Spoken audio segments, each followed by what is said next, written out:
অটোওয়ালাদের দাবি পূরণ করতে আজকে আমাদের রাস্তাটা আবার পুনরায় মেরামত করা।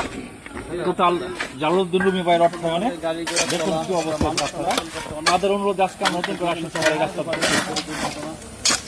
আমরা রাস্তাটি যদি এখানে মেরামত করে পানির ব্যবস্থা করতে হবে, মানুষের চলাচলের জন্য খুবই উপযোগী হবে। আমরা এই কাজটি করে যাচ্ছি ইনশাল্লাহ, যাতে রাস্তাটা উপযোগী করে দেওয়ার পরে এখানে